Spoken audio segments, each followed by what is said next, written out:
Muchas gracias. No, sí, la verdad. Me quedé así, ¿qué pasa?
Hola, ¿qué tal? Buenos días a todos. ¿Ya comieron pastel o todavía? Qué bueno, me mucho gusto. Eso da mucha alegría. Me da mucha alegría. Pues nuevamente bienvenidos a al quinto congreso internacional de enseñanza universitaria que hemos estado organizando la RITMA y la UOT. Esta mañana tenemos el honor también de contar con una gran mujer, una gran guerrera, una persona que nos ha inspirado a muchos, que es la doctora Frida Díaz Varela, y me voy a permitir leer un poco de su semblanza antes de inicie ella su conferencia. La doctora Díaz Varela es doctora en Pedagogía por parte de la UNAM y profesora titular de la Facultad de Psicología de la Universidad Nacional Autónoma de México. Pertenece al Sistema Nacional de Investigadores Nivel 3, coordina el Grupo de Investigación en Docencia, Diseño Educativo y TIC. Por invitación de la Organización de Estados Iberoamericanos, se integró desde 2007 al equipo de expertos iberoamericanos en educación y TIC. Ha recibido las medallas Gabino Barrera y Sor Juana Inés de la Cruz por la UNAM, el Premio Mexicano de Psicología, la medalla Nau en Educación, doctorado honoris causa en Ciencias de la Educación, el Premio Iberoamericano en Excelencia en Investigación Educativa por la Universidad de España, México, el doctorado honoris causa por la Universidad de La Salle. Sus áreas de investigación y docencia comprenden desarrollo y evaluación del currículo, diseño educativo, evaluación y formación docente, socioconstructivismo y TIC en la educación. Entre los libros que ha publicado como autora, coautora o editora se encuentran Estrategias docentes para un aprendizaje significativo, Enseñanza situada, Aprender a aprender, Portafolios electrónicos, Las políticas de todos los sistemas educativos de América Latina, entre otros. Y bueno, sin más preámbulo, voy a dejar con ustedes a la doctora Frida Díaz Varela.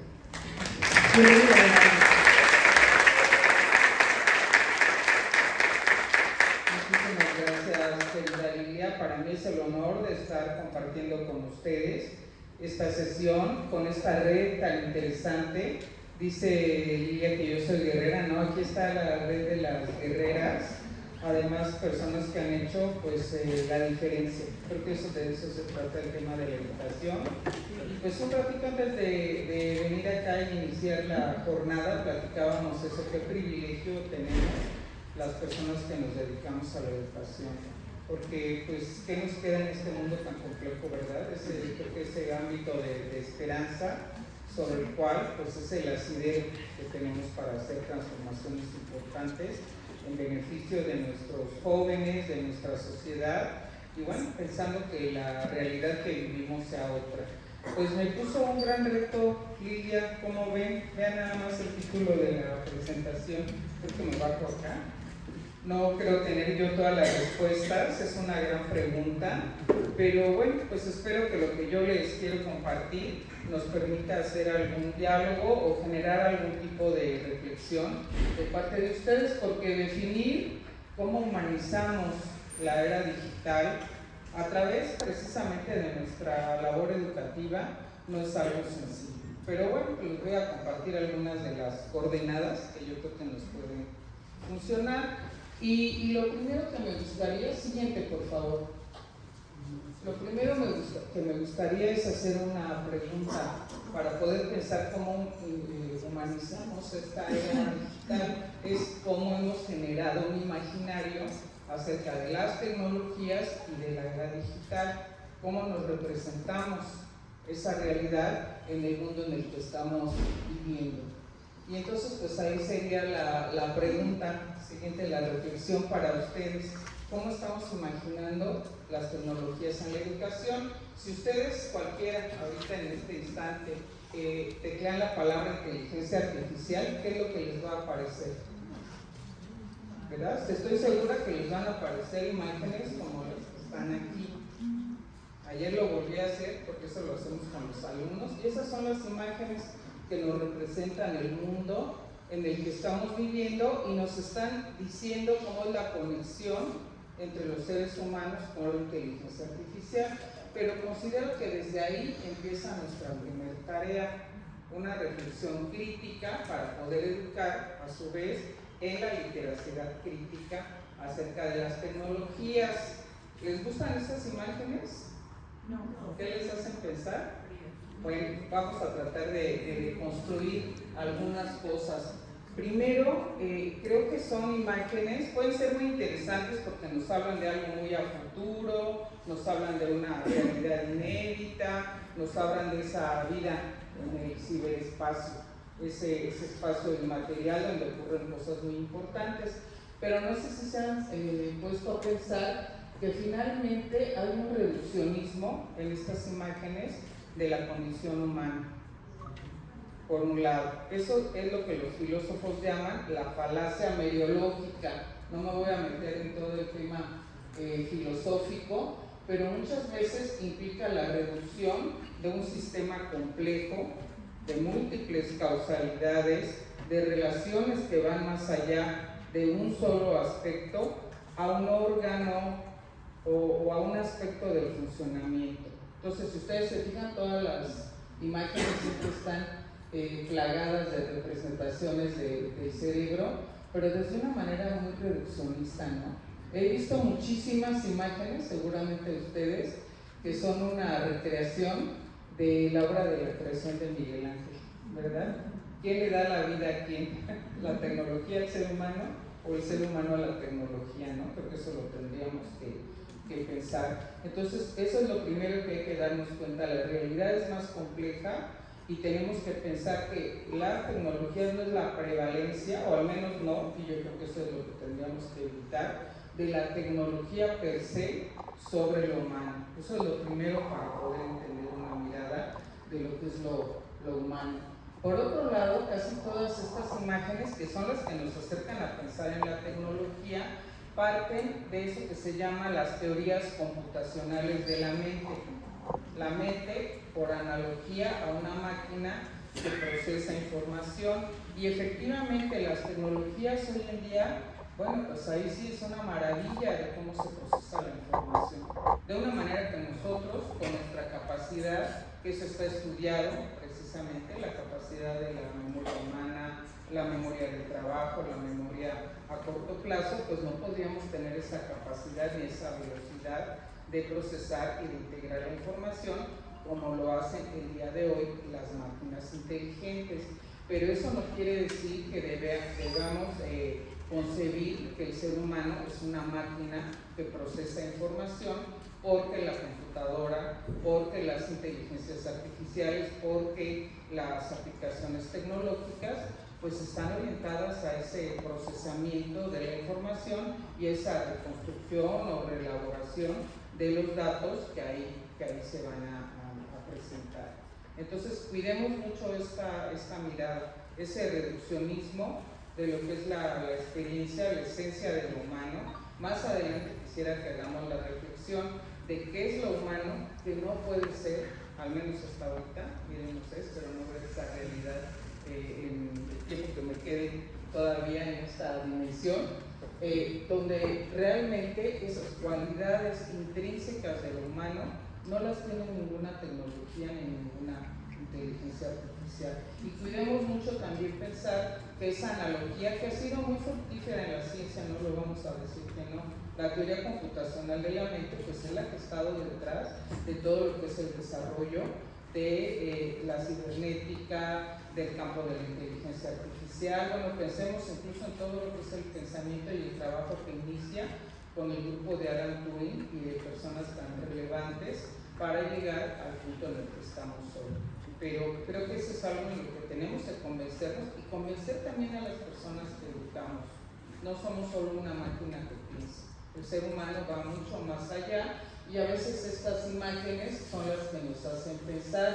Hay que darnos cuenta de otros correlatos y bueno, al menos es la postura que yo tengo y espero que se pueda transparentar en la charla, que tenemos que ver desde una mirada de mayor complejidad e interdisciplina el tema de las tecnologías en el mundo que nos toca vivir. Hay muchos correlatos filosóficos, éticos, históricos, psicológicos, sociológicos, que por supuesto también van a estar presentes en esa explicación de lo que son las tecnologías de cara a la realidad social que nos toca vivir.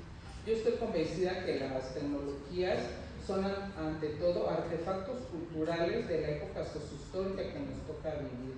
Y hay una relación dialéctica muy interesante entre la tecnología y las sociedades humanas, porque la tecnología la encontramos en muchos ámbitos de la vida y las tecnologías se empiezan a generar, bueno, desde tiempos ancestrales, incluso tecnologías para la información y comunicación que no eran tecnologías digitales, transformaron en mucho las sociedades humanas. Pero es una relación en doble dirección, muy interesante porque es el ser humano el que crea esas tecnologías, pero esas tecnologías a la vez transforman mentalidades y prácticas socioculturales y van cambiando la forma de ser, de estar, de convivir. Entonces creo que por ahí es que tendríamos que hacer una primera reflexión para pensar lo que me preguntaba Lilia, cómo pensar desde el hecho humano el tema de las tecnologías, no solo desde el hecho mecanicista. Y bueno, comentarles tal vez, porque también creo que va a salir a lo largo de la charla, que hoy en día incluso las teorías psicológicas que quieren explicar por qué se da el aprendizaje, por qué es tan importante el correlato socioemocional en todos los actos de nuestra vida, porque hoy día se piensa que nuestras experiencias son sentipensantes, que difícilmente vamos a separar por un lado lo intelectual y cognitivo y por otro lado lo socioemocional, y que en realidad nuestra experiencia de vida pues pasa por la integralidad de nuestro ser humano. ¿Sí? No aprende el cerebro de mi querida Rocío, aprende Rocío en la interacción que tiene pues con el mundo que le toca vivir, en los intercambios comunicativos, en los procesos elaborativos y constructivos.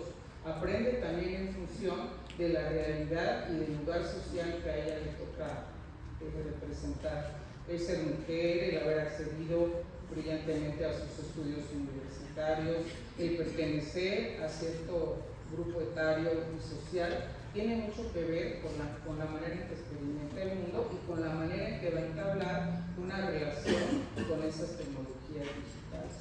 Y a lo mejor desde esa complejidad podríamos pensar la tecnología como un hecho humano, que simplemente pensarla como una mirada pues, computacional y mecanicista. Hoy en día, por eso, las teorías que nos hablan de una cognición corporizada, de una cognición distribuida, de que la mente, bueno, de hecho los antropólogos dicen que hay un exocerebro, porque lo decía ya Vygotsky, el ser humano también ha inventado prótesis de la mente, ¿sí? Que son toda una serie de recursos físicos, simbólicos, semióticos, que extienden sus capacidades intelectuales de memoria, de atención, de procesamiento de información, incluso todos estos aspectos sociales y afectivos, más allá de lo que pudiera ser la mente humana.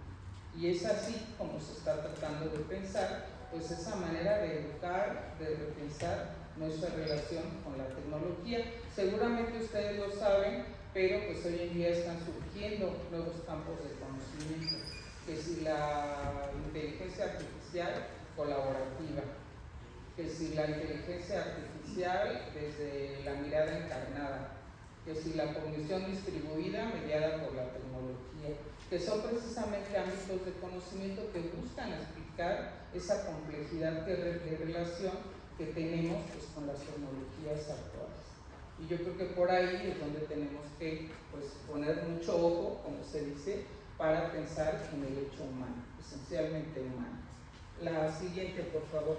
Y en ese sentido, fíjense que para reflexionar sobre este tema, les comparto sobre una actividad que hicimos con nuestros estudiantes.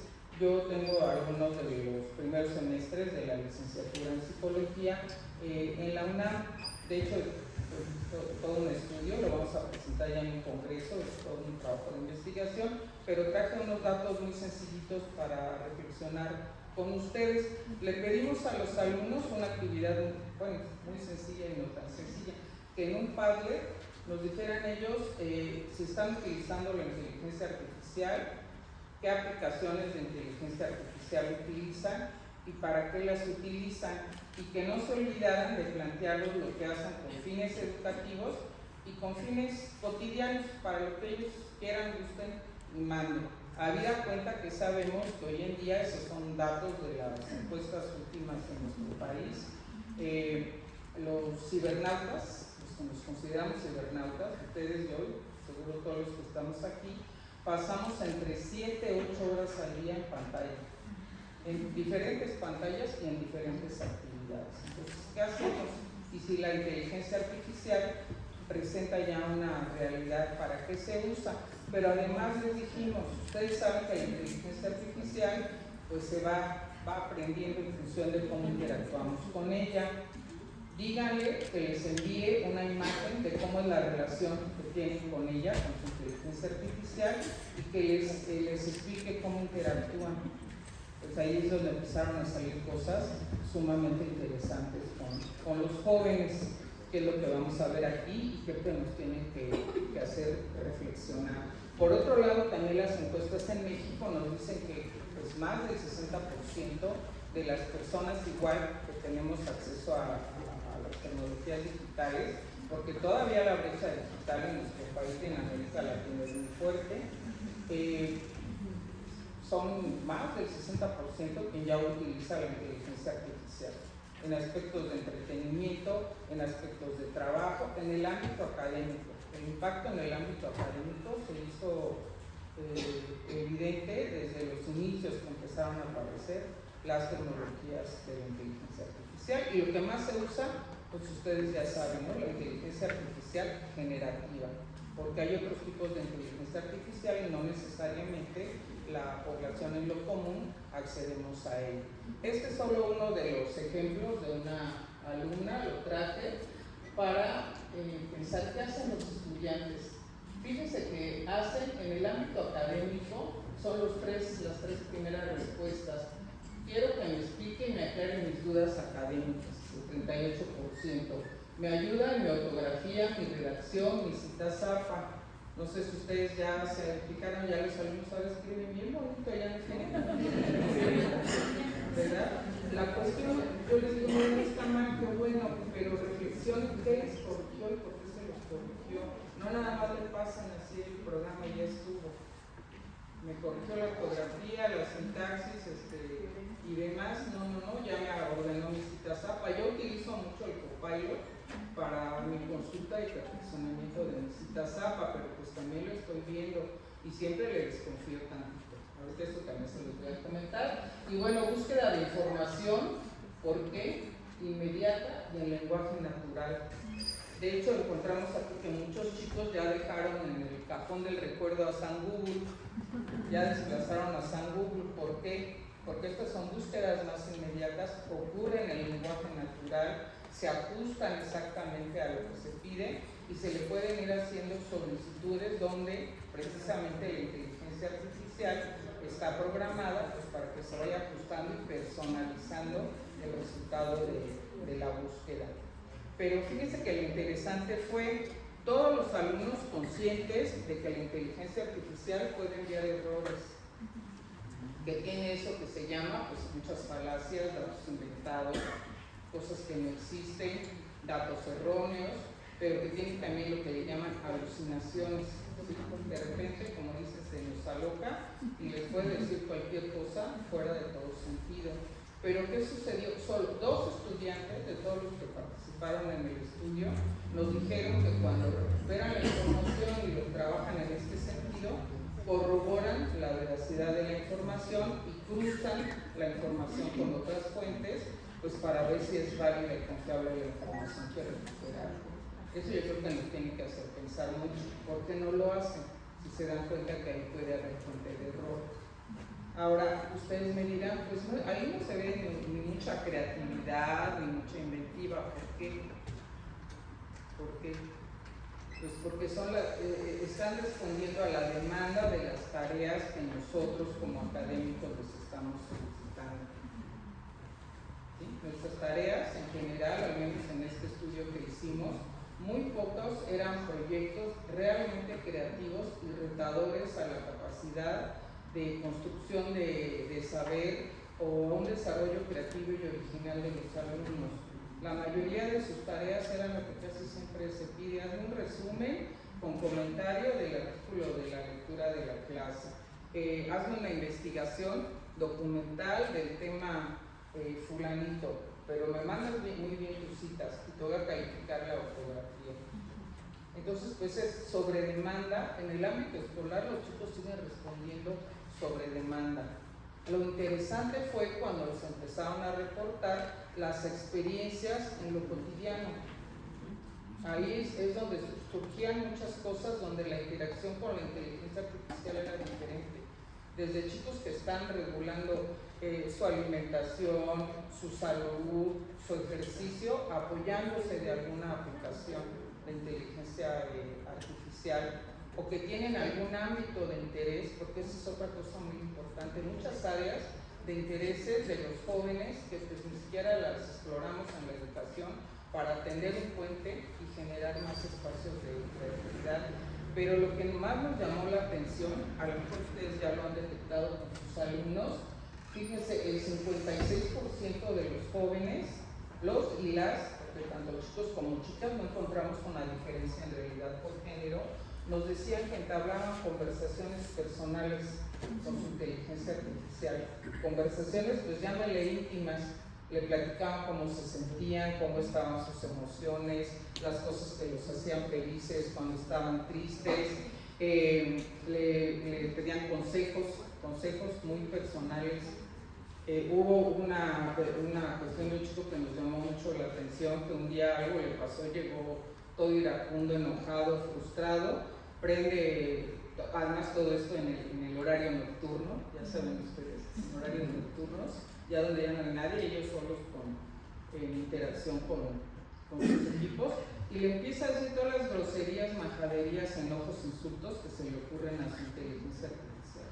Se libera completamente de esa carga, de esa ira que trae, y ya después empieza a sentir sentimiento de culpa y le pide una disculpa. ¿Cómo ven? Llama la atención, ¿verdad?, para pensar por qué se da ese tipo de interacción tan cercana.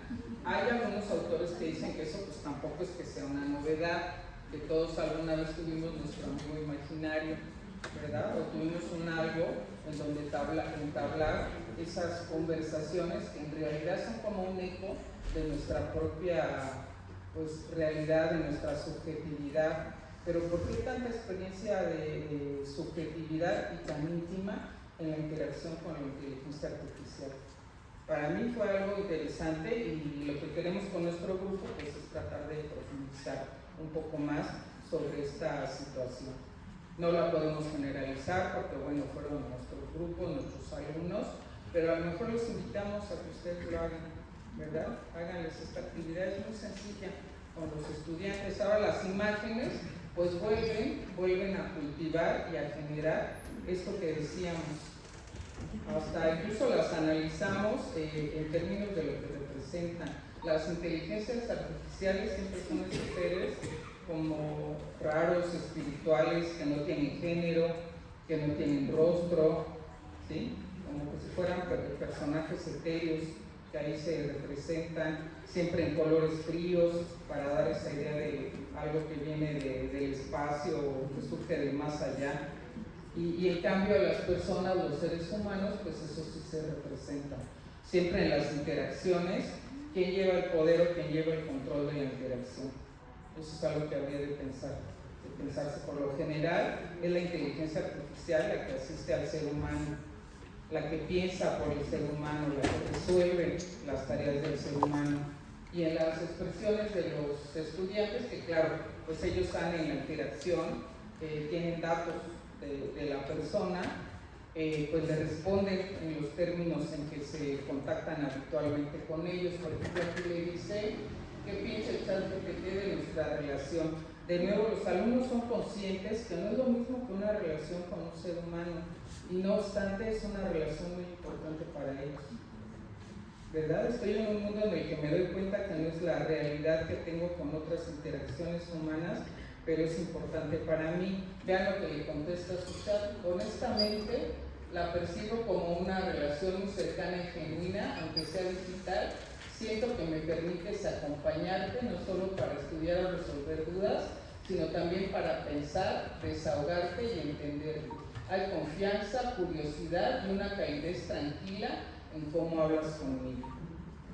O sea, la inteligencia artificial es la que le responde como si fuera una persona y asume un discurso pues, de emocionalidad, de relación, de calidez. Los alumnos son conscientes que, pues, que no están hablando con una persona, pero fíjense, aquí está yo creo que mucho la respuesta de por qué se vinculan con estas inteligencias. Algunos chicos sí nos llegaron a comentar, contarle mis cosas más íntimas, pedirle un consejo, porque no me juzga, en realidad no me conoce, porque no es una persona. Fíjense, prefiero contar lo más íntimo de mi ser a alguien que no es una persona. Yo creo que ahí hay cosas importantes que tendríamos que llegar a profundizar, al menos para nosotros ese va a ser un mayor reto, para entender por qué se entablan este tipo de relaciones, y simple y sencillamente nos hace pensar que efectivamente pues, se va conformando una identidad digital que por supuesto que impregna nuestra persona, nuestras formas de conexión y de relación a través de la mediación tecnológica. Tampoco es que esto sea algo inédito. Piensen ustedes cuando se da el paso de la civilización no alfabetizada a la civilización alfabetizada. Hay muchos estudios también complejos de psicólogos, de historiadores, de antropólogos, algunos muy bonitos. Hay un libro que se llama La historia de la escritura, en la que nos damos cuenta cómo se transforma eso, las mentalidades y las prácticas humanas, en función de esas nuevas tecnologías que nos permiten pensar y relacionarnos de una manera distinta. Entonces, pues para entender la tecnología también como un hecho humano y para humanizarla, creo que por aquí son el tipo de cuestiones que tendríamos que reflexionar, tratar de comprender y también platicar con nuestros propios alumnos, también con nosotros mismos. Yo no sé, me pongo a pensar que ha de ser por la generación a la que pertenezco. Nunca me he sentado con mi amigo Copilot a platicar en mis actividades, ¿verdad? No sé si ustedes lo han hecho, quién sabe. Nos da un poco de risa todo, pero decimos es una realidad, es actual y por algo se está dando.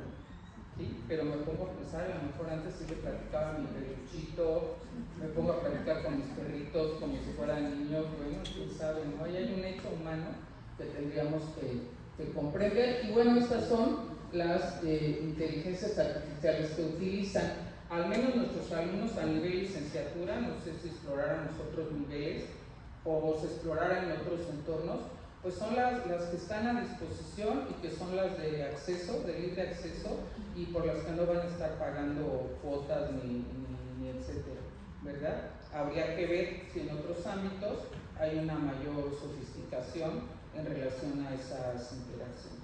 Entonces, en síntesis, conocen los límites, saben que no es una persona, pero se empieza a entablar una relación donde es una forma o de desahogarme o de tener una reverberación hacia mí, porque ustedes saben que la inteligencia artificial siempre es amable, no va a decir cosas feas, ¿verdad? Siempre me va a dar la razón, por decirlo de alguna manera, y siempre me va a decir algo amable, bonito o reconfortante.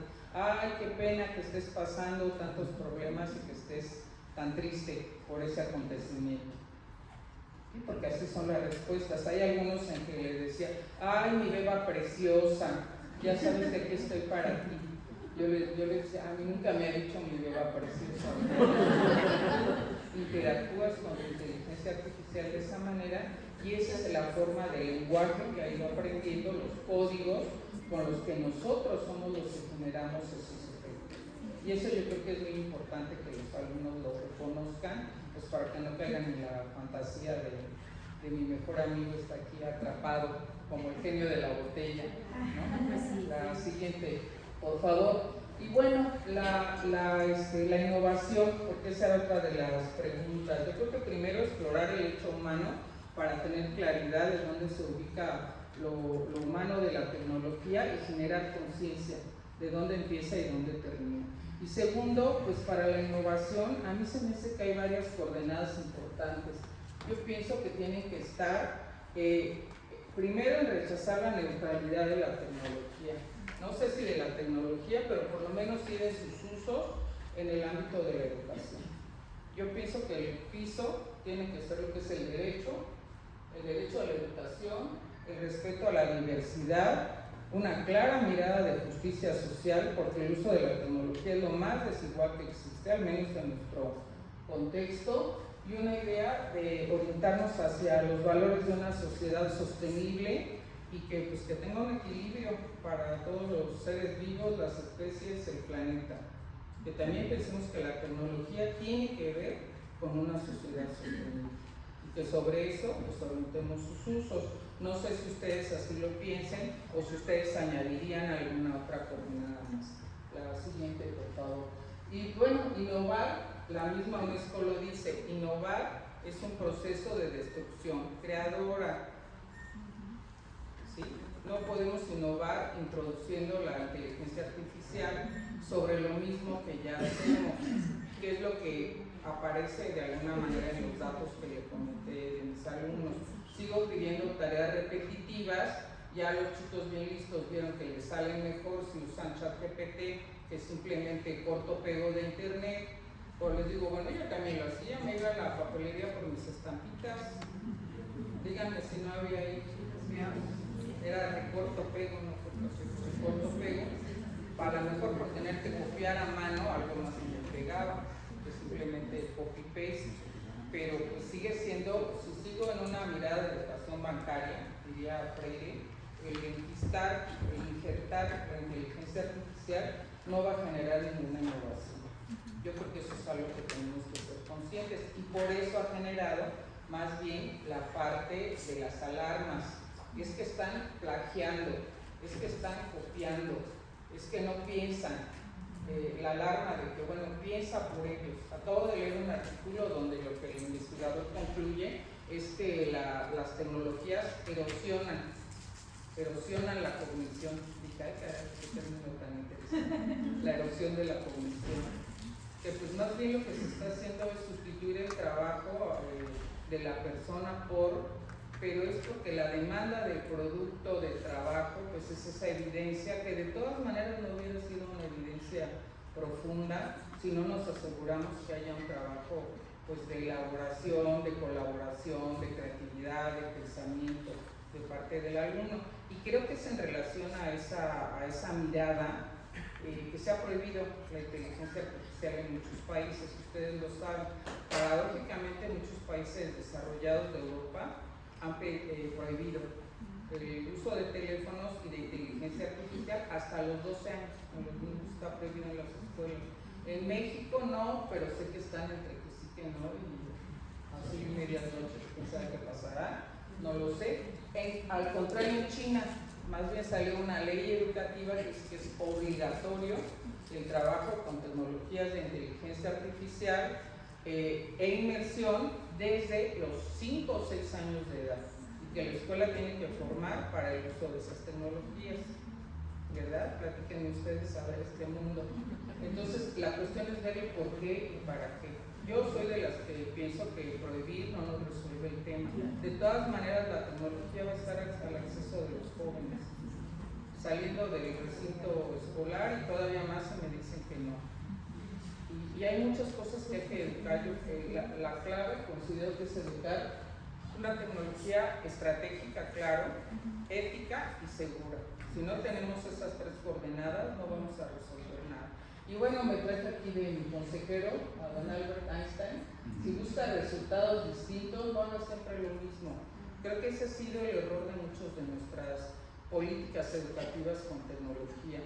Sobre una misma mirada, sobre un mismo paradigma educativo, póngale la tableta, metan el pizarrón electrónico y ya ustedes vieron en qué terminó, en muchas creencias, fantasías y malos usos de recursos que en realidad pues no transformaron el asunto de la educación. Más bien ahí tenemos que pensar qué usos transformadores positivos, ¿sí?, le vamos a dar a esta tecnología. Y ahí sería una reflexión para todos. ¿Cuál es el reto que tenemos de innovación en nuestro espacio educativo? Si me dicen meter ChatGPT, pues no, digo, ese es el punto de partida, y luego yo creo que por ahí no va.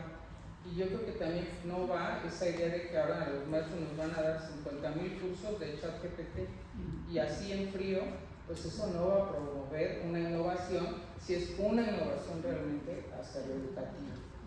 Y bueno, pues yo más bien considero que tendríamos que pensar esas tecnologías al servicio de qué, y es donde considero que la neutralidad no existe. No existe. ¿Qué tenemos que pensar? Pues la dinámica del conocimiento hoy en día. ¿Qué tipo de conocimiento podemos generar? Esa inmediatez que se dice del cambio del conocimiento, sí, pero ahí empieza otra vez la idea de una literacidad crítica. ¿Qué tipo de conocimiento? Si conocimiento es solo información, datos que se van a recuperar de memoria, datos en seco, en frío, pues creo que ahí no vamos a lograr nada. El conocimiento, ustedes saben que en esta era en la que estamos viviendo, pues ahora sí que es la moneda de cambio en la sociedad, eso es muy importante. Incluso hay trabajos muy críticos que hablan de un concepto que se llama el capitalismo cognitivo y el valor del conocimiento. Entonces creo que tenemos que ser muy críticos respecto a esa realidad y tener claro a qué llamamos conocimiento y qué queremos que los alumnos pues logren con ese conocimiento. Lo vamos a ver más adelante, espero me alcance el tiempo, les traje un videito cortito para ver cómo lo están pensando en el sistema educativo de China. Y ahí ustedes piensen qué dinámica de conocimiento se está pensando. La emergencia de nuevas demandas sociales. ¿Cuáles son las demandas sociales? Si no las tengo claras, ni el currículum ni la enseñanza va a llegar a un buen puerto. Y ahí es donde tengo que pensar, y esa tecnología, cómo apoya para ese bienestar y esa resolución de esas demandas sociales. O se está utilizando para lo contrario. ¿Por qué todas las tecnologías? Y eso no es ahorita de la inteligencia artificial, piensa en la historia de la humanidad. Los grandes saltos tecnológicos asociados a qué? A las grandes guerras. ¿Sí? Incluso con impacto en la medicina del siglo XX, porque se desarrolló tanto por las dos grandes guerras mundiales, qué feo, pero así es. La misma psicología, la disciplina en la que yo estoy, el conductismo y los trabajos de Skinner, pues nacen de proyectos para el ejército y el gobierno americano. La psicometría también, para clasificar y ver los puestos dentro de las pruebas Beta-Army, y es el inicio de la psicometría y de la estadística. Entonces, pues sí tenemos que pensar todos esos hechos humanos para poder tomar pues una postura de literacidad crítica. Las profesiones están cambiando y están surgiendo otras. No lo sé, no conozco la universidad, simplemente saber que es una universidad tecnológica me hace pensar que tienen que estar muy claros de todos los cambios de esta revolución tecnológica 4.0, pero de repente pienso que en muchas áreas no, o los que somos del área social, filosófica, artística, creemos que no nos impacta, y sí nos impacta. Más bien tendríamos que pensar en qué y hacia dónde queremos que vaya. La sostenibilidad y la justicia social. Por eso considero que trabajar desde los ODS es importante. Y pensar, para mí la meta es aceptar diversidad, generar inclusión y promover el bienestar humano. Sabemos que ahorita lo que menos tenemos, toda nuestra charla hace rato iba en esa dirección. No hay bienestar humano. Nuestros jóvenes no viven una sociedad del bienestar y del cuidado. Entonces tenemos que orientar hacia una sociedad del bienestar y del cuidado, y para eso tenemos que mover las tecnologías, no para lo contrario, para experiencias que sean de crecimiento y desarrollo humano. Y bueno, pues si algo nos falta en nuestro país, una cultura de la paz y realmente respeto a los derechos. Considero que ustedes saben, seguramente han leído el trabajo de Tomaszewski y los 4 grandes indicadores del derecho a la educación.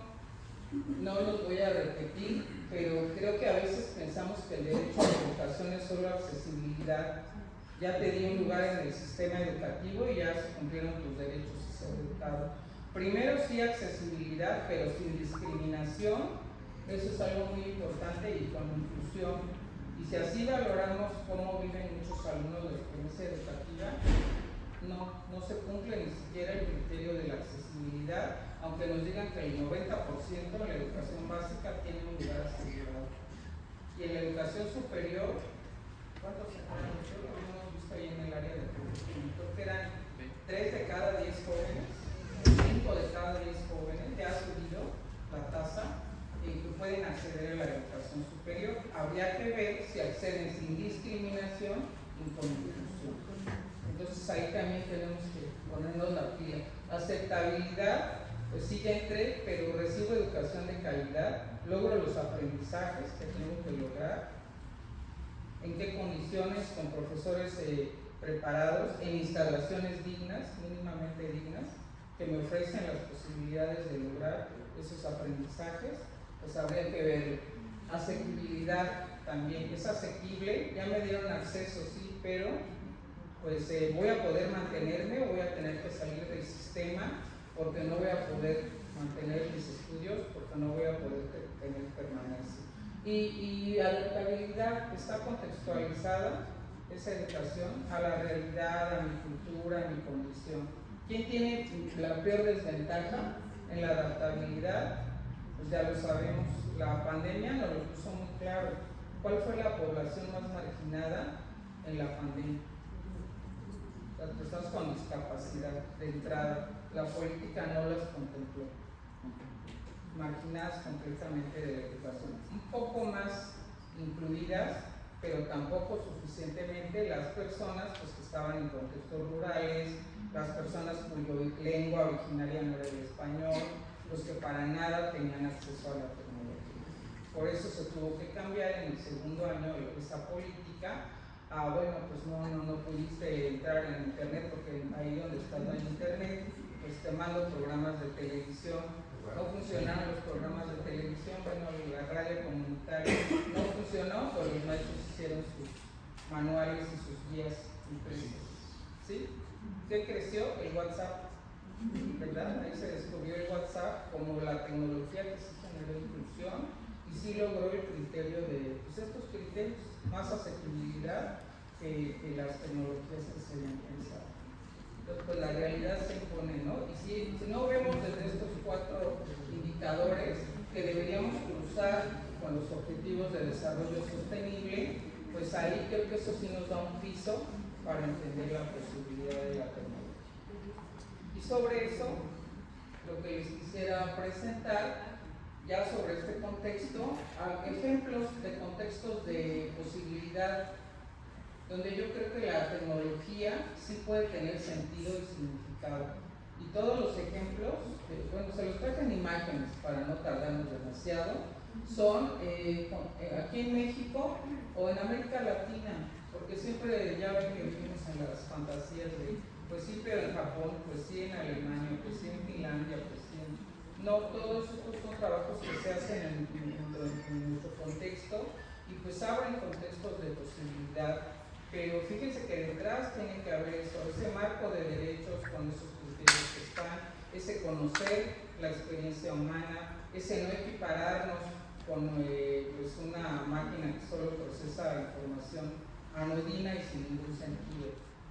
Eso yo creo que lo tenemos que cuidar como premisa para pensar en un uso más humanizado. Y bueno, pues son algunas realidades. Fíjense, esta es la formación que se está haciendo a jóvenes del área de salud. Creo que entre otras áreas del conocimiento, las áreas de salud han tenido desarrollos muy interesantes últimamente, han logrado introducir un sentido de educación competencial con una mirada más sociocultural. Y fíjense, este concepto me gusta mucho, es de Ángeles Soletic, se llama lograron introducir una ecología de medios y tecnologías al servicio del aprendizaje. Medios y tecnologías, pueden ser físicas, pueden ser de la cultura impresa, pueden ser digitales, pero están en función de si aportan algo o no al aprendizaje de las personas. Esta imagen creo que es Se ve el chico trabajando con modelos físicos, tiene apoyos en el mundo digital, eso no le impide estar desarrollando toda una serie de habilidades que tiene que desarrollar el profesional de ese campo. Tienen episodios donde trabajan con lo que se llama paciente estandarizado antes de pasar con el paciente real, se hace una valoración y un acompañamiento continuo. Y la experiencia se da en entornos híbridos. Ahí sí que considero, si lo vemos más a fondo, que se está utilizando de una manera razonable la tecnología y de todas maneras la formación del profesional pasa por fortalecer el aspecto ético de su trabajo y su compromiso hacia la sociedad. ¿Sí? No es nada más aquí tienes la inteligencia que te va a resolver. Tú estás formándote para y aquí estás demostrando y adquiriendo los saberes que hay que tener. La personalización de los aprendizajes. Si ustedes revisan la literatura es a donde más se le apuesta. La literatura de la IA, casi todas concluyen que si algo está logrando es personalizar, pero veamos qué se llama personalizar.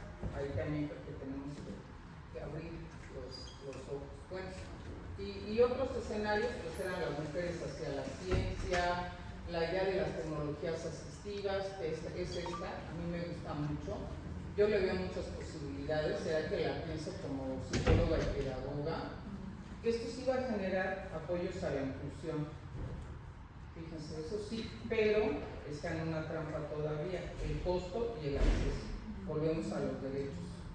Fíjense, estos anillos inteligentes tienen mucho potencial, los he estado explorando, están interesantes y podrían ayudar a muchas personas. Bueno, por un lado los pensaron para cuestiones de salud, para monitorear la salud, independientemente si es inteligente. Tampoco es tonto, pero no es inteligente. Monitorear parámetros de salud, pero también pueden apoyar en otro tipo de procesos, ¿verdad? Con los jóvenes. Hay algunos proyectos, esto sí se está haciendo mucho. La Fundación 11, que es una fundación española excelente, está haciendo traductores de lenguaje de señas para apoyar a las personas con discapacidad auditiva. Ellos quieren que ya los dejemos de llamar enfermos o discapacitados y los reconozcamos como comunidad lingüística, con el derecho a usar lenguaje de señas, pero más bien nosotros no sabemos. Con estos traductores con inteligencia artificial se puede eliminar una barrera. Para las personas adultas mayores, en trabajo con procesos de prevención de demencia o apoyo a rehabilitación neurológica, también hay desarrollos bastante interesantes y están teniendo éxito.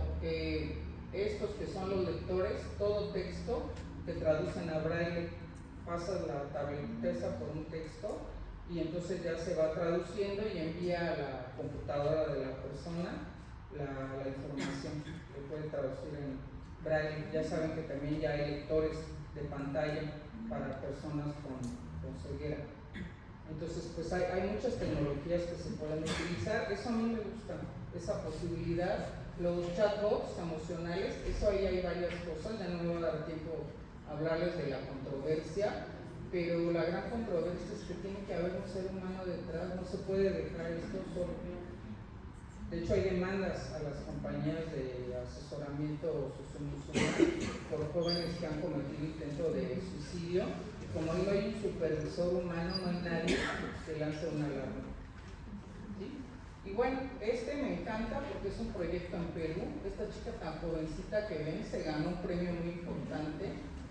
No me acuerdo si en Harvard, en una universidad de mucho postín, por estos robots que está haciendo, que tienen programas de apoyo a niños con trastorno de espectro autismo para su mejor inclusión en el escenario escolar. Entonces, realidades positivas, miren, hay muchas. Y yo creo que aquí aparecen esas bases que mencionábamos: sociedad sostenible, derecho a la educación, una cuestión sin discriminación, un apoyo al bienestar y al desarrollo de las personas. Pues ahí es donde yo veo que sin esas coordenadas, difícilmente. Y bueno, siguiente. Muchos claroscuros, si quieren eso lo dejamos para la charla. La identidad digital y la vida en el ciberespacio es muy controvertida. Ahí encuentran las dos realidades.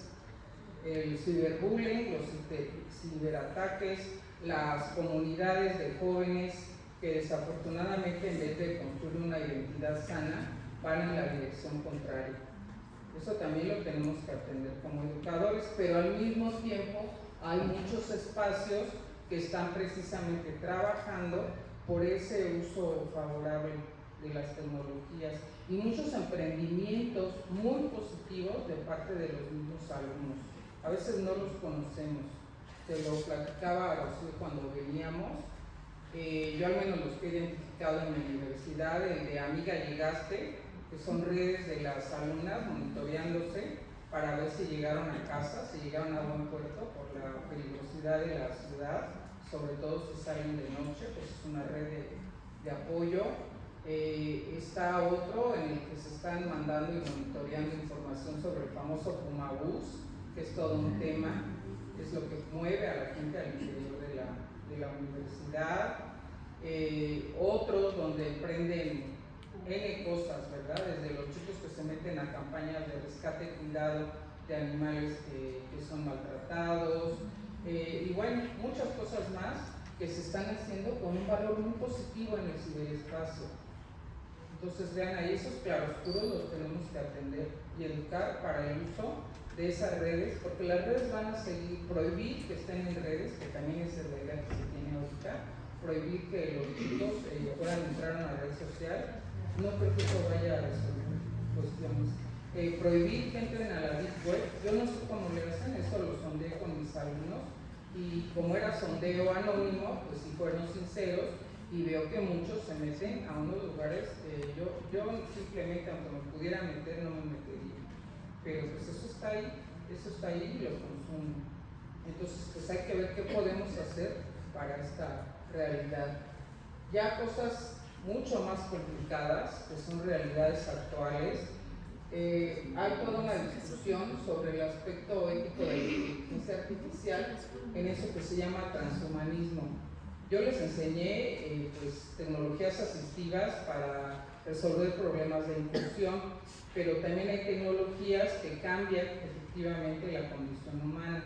Los dos jóvenes que les pongo arriba forman parte de un grupo, de un colectivo que ahorita residen en Barcelona, son de distintos países europeos y están luchando por los derechos de los cyborgs, personas que se hacen implantes de inteligencia artificial. Algunos inician como tecnología asistiva, otros no, otros son para ampliar sus capacidades humanas por N motivos, los motivos que ustedes se puedan imaginar, y quieren ahora que se les reconozca como comunidad con todos los derechos humanos que tienen todas las comunidades. Hay toda una discusión muy interesante al respecto, pero también hay otra realidad, no sé si ustedes la habían encontrado, pues el cambio en las relaciones socioafectivas. Eso es importante. Yo sé que les va a dar risa, pero en Japón hay un fenómeno de jóvenes, no es solo este chico, varios chicos más que se casan, así, se casan, digo, no es legal, pero hacen ceremonias de boda y su pareja es ese personaje que ellos crearon, y la discusión es interesante. No es la de los chicos que dicen que, bueno, en parte, son chicos que no se sienten aceptados por las mujeres, que se sienten fracasados en las relaciones con un ser humano, y entonces esa es la relación con la que llenan su vida.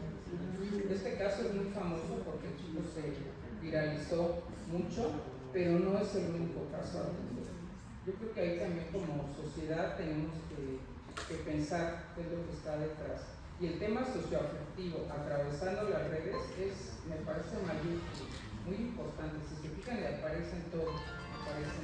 Y ya lo último, con eso me despido, un clic por favor a eso para reflexionar. Ese es el tipo de educación que queremos de la IA. En China ya la inteligencia artificial llegó hasta los salones, al grado que saben si les gusta una cosa. Estos datos se ponen en la cabeza y muestran si un estudiante está poniendo o no atención. Por ejemplo, blanco significa que está desconectado. Miden los niveles de concentración y es directamente enviado a los profesores y a sus padres a través de un dashboard. También hay robots adentro de los salones que analizan la salud y los niveles de interacción y participación en el salón. Fuera poco, los estudiantes tienen uniformes que tienen chips para localizarlos. También hay cámaras de seguridad que revisan cada...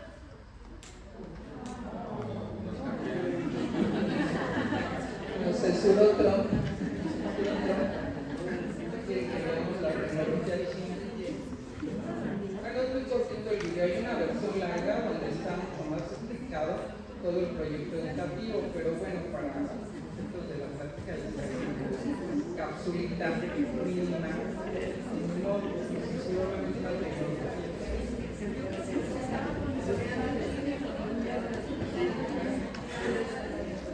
Por cuestiones de tiempo, como siempre, la doctora.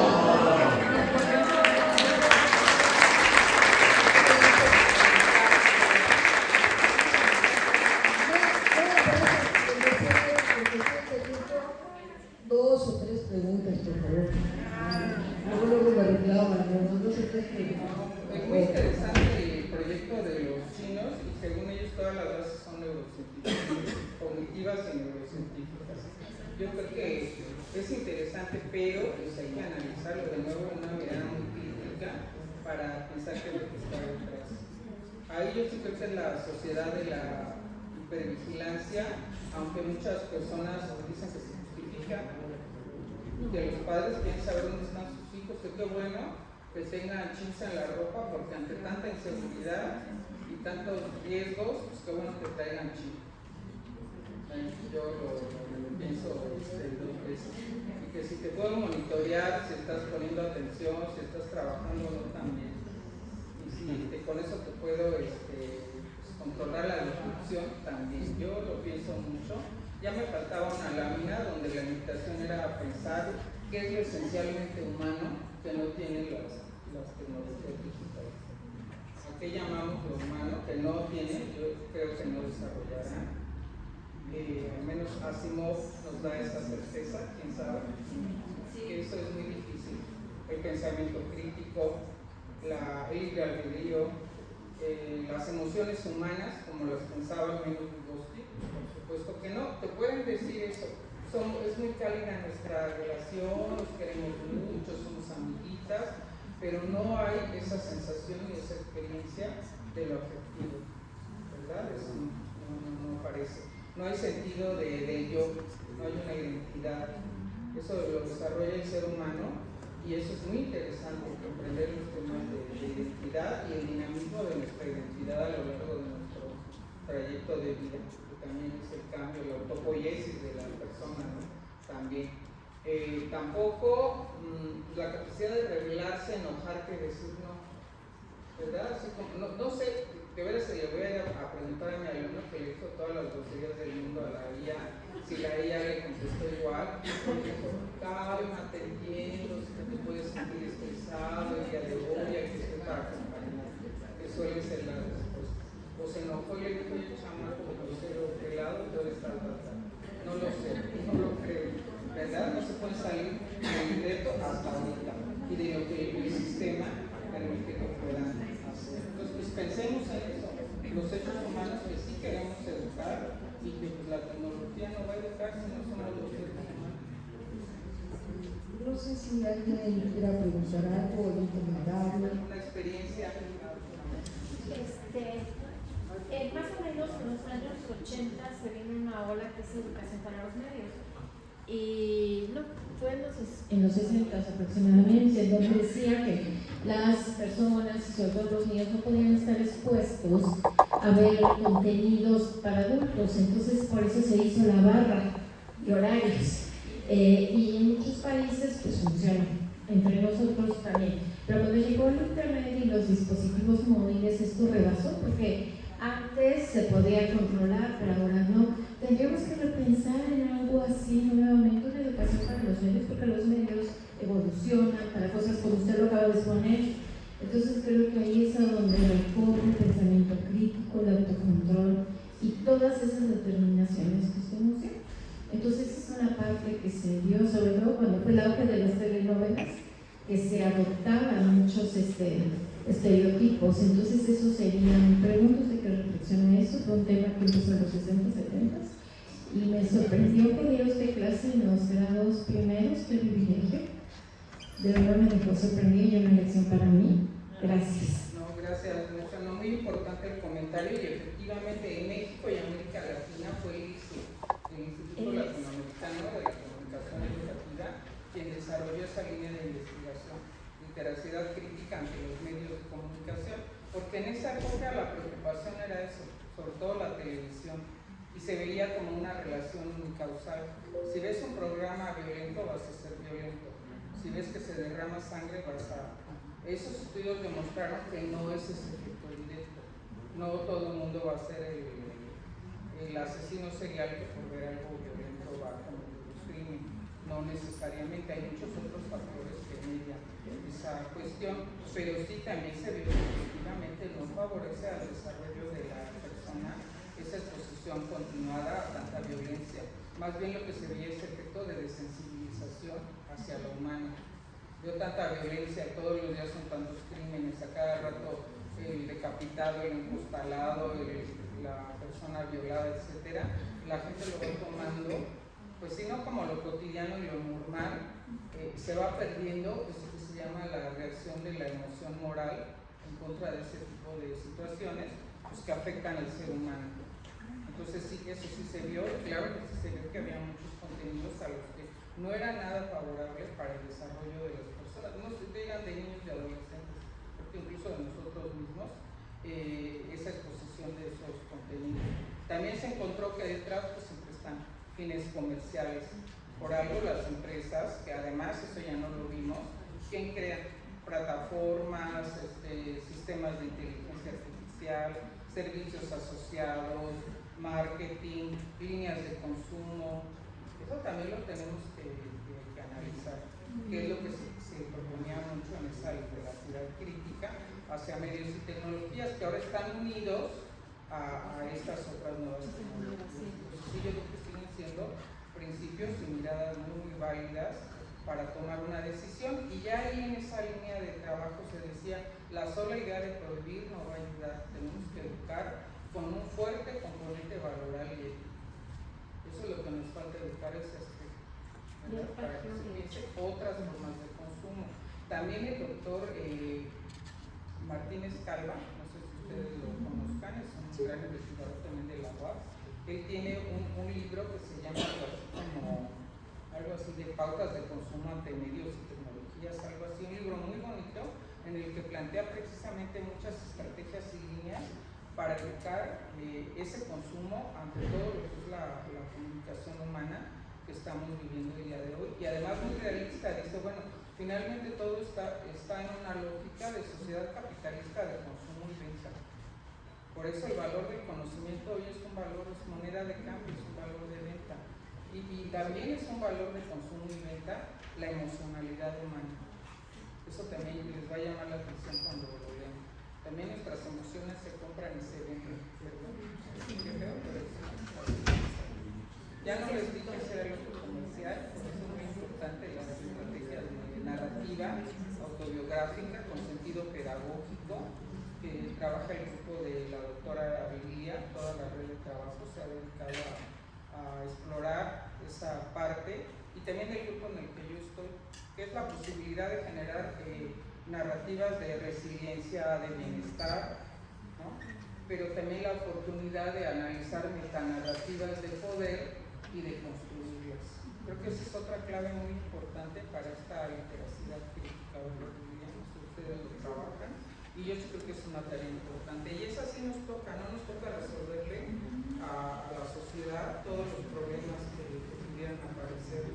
Eso también tiene que ser algo de responsabilidad de todos, y mucha responsabilidad no son unidas del Estado, de la instancia que lleva educación, pero sí nosotros como maestros sí podemos contribuir mucho. Gracias, doctora. Bueno, yo lo que he visto con los jóvenes en esta cuestión de que utilizan la inteligencia artificial para sostener emociones es precisamente porque no encuentran ni en sus amigos, ni en la familia, ni en sus maestros los espacios seguros para poder engaña emocionalmente. El problema es que ya haciendo la prueba, es decir, si lo he hecho, la IA sí que sostiene emocionalmente muy bien, pero llega un momento en que la misma IA te dice, ¿sabes qué? Ve con un profesional. Esto ya pasa, ¿no? Sí te advierto. El problema es hasta dónde en un momento determinado el joven o la persona también nunca haga caso o no se direccione bien y caiga en una cuestión que comiences a tomar malas decisiones pensando que la IA lo sabe todo, no se equivoca, tiene la última palabra, y entonces tú comiences a tomar las decisiones pensando que son la última palabra o están muy bien y te empiecen a salir todas las cosas mal en tu vida. Porque hay muchos de los jóvenes que dicen, es que la IA me planifica el día. Y yo creo que la IA te planifica el día. Me hace muy bien la semana. Y digo, ¿cómo? ¿Cómo te hace la semana? ¿Cómo puedes organizar tu semana? ¿Cómo? Entonces, creo que esto se debe también a que nosotros como adultos nos hemos dejado también de estar pendientes de ellos, no generando los espacios seguros como para ir desde la tutoría, desde las clases, desde la familia, para ir haciendo cosas sencillas como escucharlos. Sí, ¿No? Sí, ese es un gran tema, la escucha empática que tengamos con los otros. Eso a mí se me hace pensar que algo nos está pasando como sociedad, que no tenemos capacidad de escucha empática, y también me hace pensar que de verdad la era COVID fue el parteaguas de la humanidad, fue un antes y un después. O esto estaba en latencia y ahora se revela mucho más todo este malestar de la cultura, muy evidente, y todo un tema socioemocional en todo el mundo que habría que atender. Y sí llama también la atención por qué no busco pues un diálogo, un acercamiento a otras personas. Eso también sí me llamó mucho la atención, encapsularme prácticamente en mí mismo y en algo pues todo esto como un bucle, ¿no? La inteligencia artificial en su conversación es un bucle finalmente que me puede atrapar y que pues ahí a lo mejor no sale. Creo que está también este tema que es importante, que tanta credibilidad le atribuimos. Digo, a nosotros, al menos con los chicos de licenciatura, sí nos llamó la atención y yo lo siento paradójico, porque ahí sí ya estaban conscientes de que no es que les dijeran, como ellos dicen, la neta del planeta, que ahí había falacias, había cosas que no eran ciertas, que pues viendo lo que les contestaba su IA, les dijo, si ustedes le hablan así, le piden así, usa el lenguaje de ustedes, les está regresando muchas veces lo que ustedes quieren escuchar en esas conversaciones, pero no sé, fíjate, en chicos más jóvenes, en los estudios de literacidad que decía la maestra, sí era un punto central, trabajar para que, pues ahora sí, como dice el gran filósofo, tengamos siempre la duda sistemática por delante, no seamos escépticos y siempre estamos corroborando la información, seamos más críticos de la información que recibimos, y eso debe ser de cualquier fuente de información, de los libros también, porque está publicado, ya por eso ya me lo voy a poner como que es la palabra que nadie va a cambiar.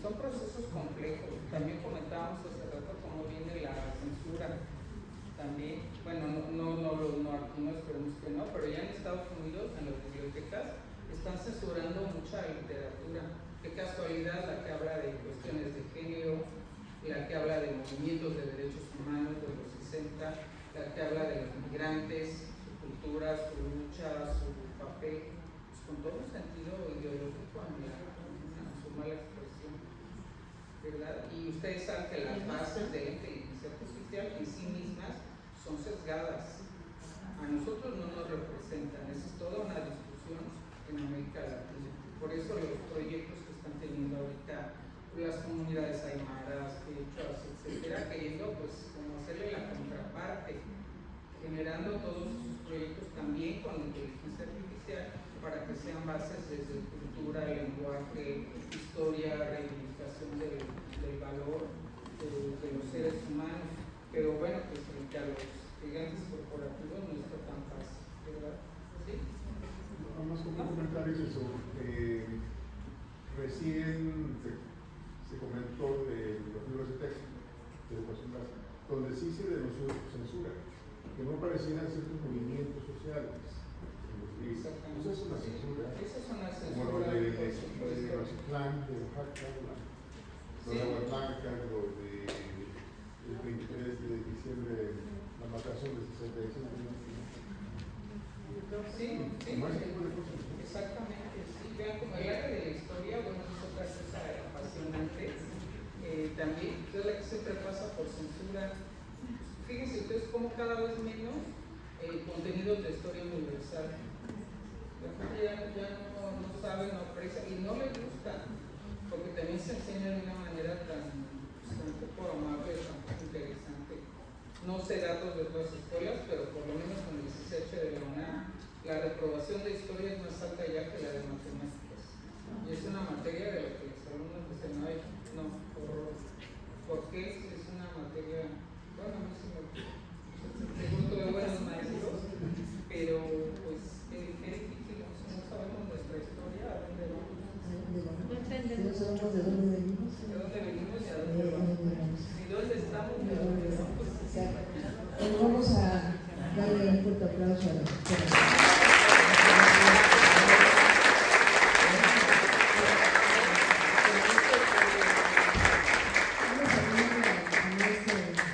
Nuestro rector, a nuestro Francisco, que nos acompaña para darle su reconocimiento a la doctora Díaz y a la doctora.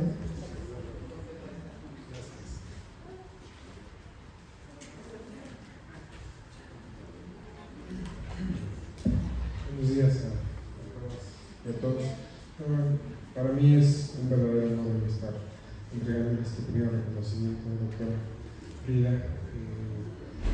Sé de su trayectoria que es muy grande y sé que hoy todos y todas las compañeras y compañeros que están en este quinto Congreso Internacional disfrutamos de escucharlo, disfrutamos, nos pusimos a pensar en toda la ponencia que hoy. Entonces, para mí es un honor entregar este reconocimiento que me voy a permitir leer muy rápidamente. Quinto Congreso Internacional de Enseñanza Universitaria, reconocimiento otorgado a la doctora Frida Díaz Barriga Arceo por su destacada participación al impartir la conferencia magistral El método biográfico narrativo y de los dispositivos pedagógicos conducentes, pieza clave en el 15 Congreso Internacional de Enseñanza Universitaria. Es invaluable su aportación para fortalecer la difusión científica y consolida el compromiso de la red de investigadores y docentes de México, América Latina, Andorra y España, y la Universidad Politécnica de Pachuca en el acceso universal al conocimiento. 5 de junio de 2026, Pachuca de Soto Hidalgo, firma al calce la doctora María del Rocío Carranza Alcántara y su servidor Francisco Hernández.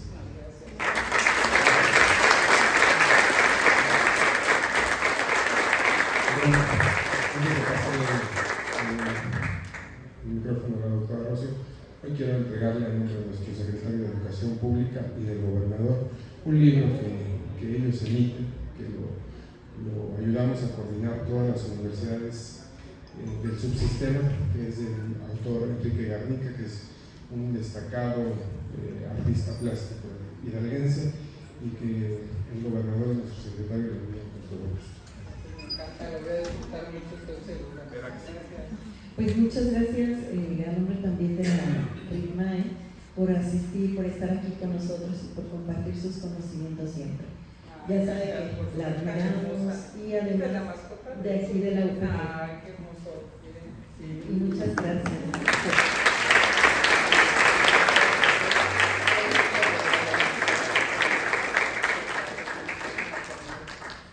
Muchas gracias.